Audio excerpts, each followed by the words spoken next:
ये भीतरी और बाहरी की चीज है। और देखिए इस बंगाल जीत के मायने क्या है वो भी एक एक करके हम आपको ग्राफिक्स के जरिए समझा देते हैं। और ये बड़ी जीत है। और देखिए तो पहली बार बीजेपी के प्रदेश में सरकार होगी, ऐतिहासिक ये जीत इन रुझानों में बार बार कह रहे हैं। मोदी शाह की रणनीति जो है वो काम कर गई है, ग्राउंड पर लगातार काम किए जाते रहे। इसके साथ साथ ममता सरकार के खिलाफ सत्ता विरोधी लहर का साफ तौर से जो फायदा है वो देखने को मिला है। वामपंथी और ममता के युग के बाद भगवा दौर की शुरुआत जो है वो हो चुकी है। तो देखिए 2011 से जो एक सिलसिला जीत का ममता बनर्जी ने जारी रखा था, उस किले को ढा दिया है बीजेपी ने।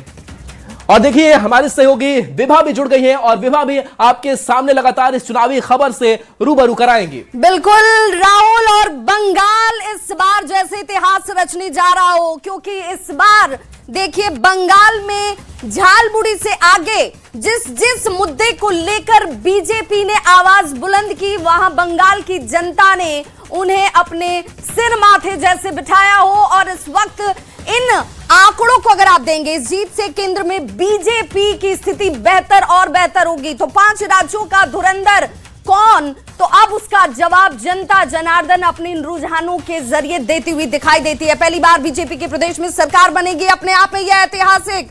मोदी और शाह की रणनीति यहां पर काम करती हुई नजर आई। और इस काम के पीछे का एक बहुत बड़ा यूएसपी जो ममता सरकार के खिलाफ सत्ता विरोधी लहर नजर आई। वामपंथी और ममता के युग के बाद भगवा दौर की शुरुआत जो है इसे माना जा रहा है। और इस जीत में केंद्र में बीजेपी की पकड़ का मजबूत होना बहुत महत्वपूर्ण हो जाता है।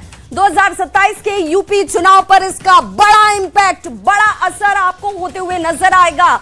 साथ ही साथ 2029 भी याद कीजिएगा, पहली बार बीजेपी के प्रदेश में सरकार जो बनने जा रही है। ये रुझान कह रहे हैं, क्योंकि इस वक्त रुझानों के ये आंकड़े साफ बताते हैं कि बंगाल की जनता ने अपने आप में जैसे एंटी इनकम्बेंसी फैक्टर की बात की जा रही थी, उस एंटी इनकम्बेंसी के पीछे देखा कि केंद्र की योजनाओं का लाभ बंगाल की जनता को नहीं मिल पा रहा है। महिलाओं की भूमिका जो अपने आप में बेहद महत्वपूर्ण मानी जा रही थी, बम्पर वोटिंग, अब तक के इतिहास में बंगाल में इतनी वोटिंग कभी नहीं हुई जो इस बार बंगाल की जनता ने किया। मैंडेट साफ था कि इसे विश्लेषकों ने भी इस रूप में समझा कि देखिए ये जो बम्पर वोटिंग है वो सीधे तौर पर 2 ही इशारे करती है। एक तो, और ये जरा कंट्रोल रूम की तस्वीर देख लीजिए, बंगाल में जो हालात इस वक्त नजर आते हैं उन हालातों में कंट्रोल रूम से जहां पर एक एक चीज पर बारीक नजर रखी जा रही है, उस कंट्रोल रूम की ये तस्वीर है। और ये जो स्क्रीन आपके सामने है, ये स्क्रीन दिखा रही है कि जो कुछ हो रहा है वो पारदर्शी तरीके से हो रहा है, सुरक्षा की पैनी निगाह और चौकसी के बीच हो रहा है। और आंकड़ों पर नजर डालना तो बिल्कुल मत भूलिएगा, क्योंकि इस बार तमिलनाडु से लेकर आसाम, पुडुचेरी और बंगाल जैसे आंकड़े आपने इससे पहले कभी देखे नहीं होंगे। उसमें रिकॉर्डिंग हो रहा है, लेकिन हमारा जो वेबकास्टिंग है वो बाहर का है। सीसीटीवी का वो लाइव फीड का कोई ऑर्डर भी नहीं है। ईसीआई का जो गाइडलाइन है उससे वेबकास्टिंग ऑफ काउंटिंग हॉल्स जो प्रोहिबिटेड है, तो वो सिर्फ सीसीटीवी रिकॉर्डिंग के लिए है। और हमारा जो वेबकास्टिंग चल रहा है वो 77 काउंटिंग सेंटर्स से, वो बाहर का लॉ एंड ऑर्डर क्या है, हलचल क्या है, उसी लिए। नहीं, कोई घटना का रिपोर्ट नहीं है। सब कुछ शांति में चल रहा है, सभी केंद्र में बराबर सब कुछ ठीक से चल रहा है। इसी के जो गाइडलाइन है वो स्ट्रिक्टली फॉलो किया जा रहा है। उसमें हमारा जो मीडिया पास है, मीडिया पर्सन्स है, वो भी उसमें है, वो रिपोर्ट भी दे रहे हैं। सब कुछ ठीक से चल रहा है।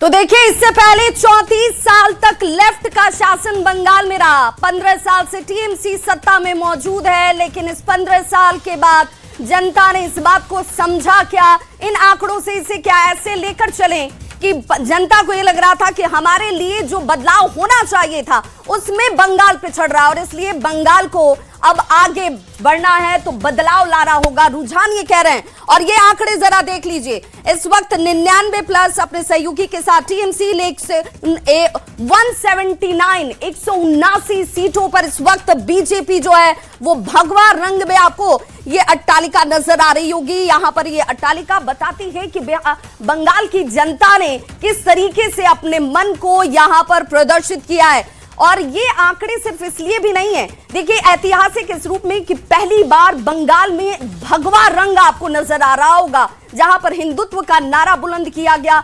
एसआईआर जिसे लेकर इतना विरोध करने की बात कही जा रही थी, जनता ने उसे सिरे से नकार दिया, क्योंकि जो लोग जीवित ही नहीं है, जिन लोगों के नाम पर अब तक क्या खेला हो रहा था, उन नामों को हटाए जाने को जनता ने स्वीकार किया। जनता ने कहा कि यह होना चाहिए।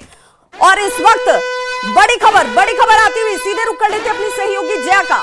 बिल्कुल विभा, इस वक्त की बड़ी खबर आ रही है, अपने दर्शकों के सामने ये बड़ी खबर रखने जा रहे हैं कि पश्चिम बंगाल में इस वक्त फाइट दिलचस्प है। रुझानों में 100 से नीचे फिसली टीएमसी। देखिए